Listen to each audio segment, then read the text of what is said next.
Sa ibang balita, pumalo sa 6,900 level ang intraday trading ng PSE Index. Kasunod ng pagbibigay ng Fitch Ratings Agency ng investment grade status sa Pilipinas. Saksi si Maris Umali. Sa muling pagbubukas ng kalakalan sa Philippine Stock Exchange ngayong araw, bumaba ng 7.88 points ang PSE Index. Pero sa intraday trading kanina, sumampa sa 6,900 level ang index. Mas mataas pa ito sa all-time high na naitala ng index nitong Miyerkules, kung kailan iniakyat ng Fitch Ratings Agency sa investment grade ang Pilipinas sa kauna-unahang pagkakataon. Para sa PSE, may engganyo raw nito ang mga foreign investor na lalong mamuhunan dito sa Pilipinas. Paliwanag ng Fitch, naging malakas daw ang external balance sheet ng gobyerno na bunsod umano ng pagsisikap na mapabuti ang paggastos, pagkolekta ng buwis at pagbabayad ng utang ng gobyerno.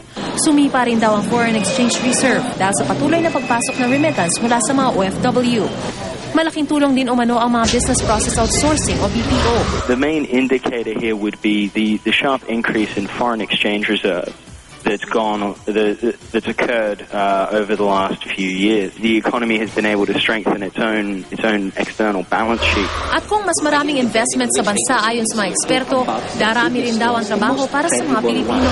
Meron ng mga dahilan para pumasok talaga dito ang mga investors. Pero para sa research think tank na Ibon Foundation, walang malinaw na epekto ang investment grade sa mga karaniwang Pilipino. Tanging kakayahan lang daw kasi ng pagbayad ng utang ang sinasabi ng ratings agency.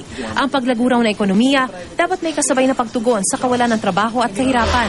Ang tanging tinatasa niya yung kakayahan ng magbayad ng utang ng gobyerno ng Pilipinas. Wala rin daw katiyakan kung magtatagal ang investment grade sa Pilipinas. Tinitignan din kasi ng ratings agency kung ano ang mga polisiya natin sa mga issue, gaya ng unemployment, infrastructure at iba pa. Critical din daw ang darating na eleksyon. Let's say nga, we have elections that are not credible for whatever reason, baka bawiin yan. Ang mga hamong ito nakaatang higit sa lahat sa mga lider ng bansa. Ang dapat magawa ng gobyerno, masustain yung reforms, no? Mas mapaganda niya talaga yung ating financial condition. Second, ang mga private businesses naman and mga individuals dapat natututo rin magbayad ng kanilang buwis. Ako si Maris Umali, ang inyong saksi.